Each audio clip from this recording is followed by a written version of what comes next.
भारत में संपत्ति का अधिकार एक महत्वपूर्ण विषय है, खासकर जब बात पिता की संपत्ति में बेटे और बेटी के अधिकारों की होती है। भारतीय समाज में लंबे समय तक बेटियों को संपत्ति में बराबरी का हक नहीं दिया गया था। बदलते समय और कानूनों के सुधार से अब बेटियों को भी पिता की संपत्ति में समान अधिकार प्राप्त है। इस वीडियो में हम आपको बताएंगे कि कानून के तहत बेटे और बेटी को पिता की संपत्ति में क्या क्या अधिकार मिलते हैं और इससे जुड़े मुख्य पहलू क्या है। भारत में संपत्ति के अधिकार से जुड़े कानूनों को समझना हर नागरिक के लिए जरूरी है।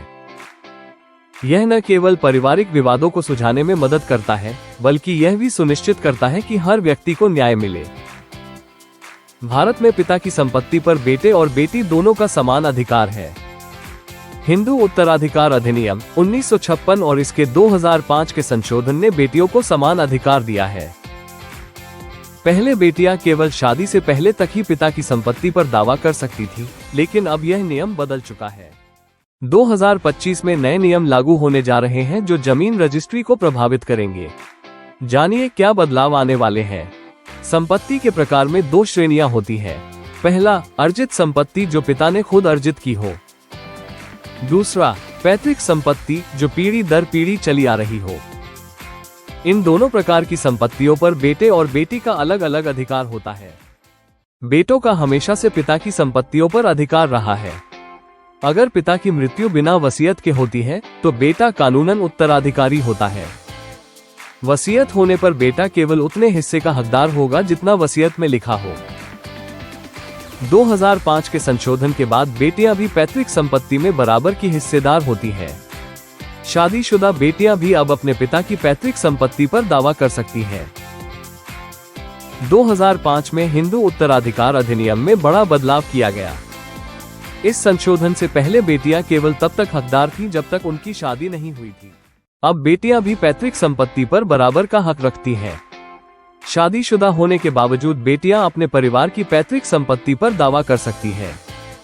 अगर पिता की मृत्यु बिना वसीयत के होती है तो बेटी भी कानूनी उत्तराधिकारी मानी जाती है। भारत में अलग अलग धर्मों के लोग रहते हैं और संपत्ति के नियम हर धर्म के अनुसार अलग होते हैं। हिंदू पैतृक और अर्जित दोनों पर समान अधिकार 2005 संशोधन के बाद चमकते हैं। मुस्लिम शरिया कानून के अंतर्गत बेटा अधिक हिस्सेदार होता है, बेटी को बेटे से आधा हिस्सा मिलता है। ईसाइयों के लिए वसीयत या बिना वसीयत दोनों स्थितियों में समान अधिकार होते हैं। भारतीय न्यायालय ने समय समय पर कई ऐसे फैसले दिए हैं जो बेटियों के पक्ष में रहे हैं। इन फैसलों ने बेटियों के अधिकारों को मजबूत किया है, उचित हिस्सेदारी और समानता सुनिश्चित की है। वसीयत बनने से पारिवारिक विवाद कम होते हैं और कानूनी प्रक्रिया आसान हो जाती है। अब भारत में बेटे और बेटी दोनों को पिता की संपत्ति पर समान अधिकार प्राप्त है। ये बदलाव समाज में लैंगिक समानता लाने का एक बड़ा कदम है। हालांकि विभिन्न धर्मों और व्यक्तिगत मामलों के आधार पर कुछ भिन्नताएं हो सकती हैं।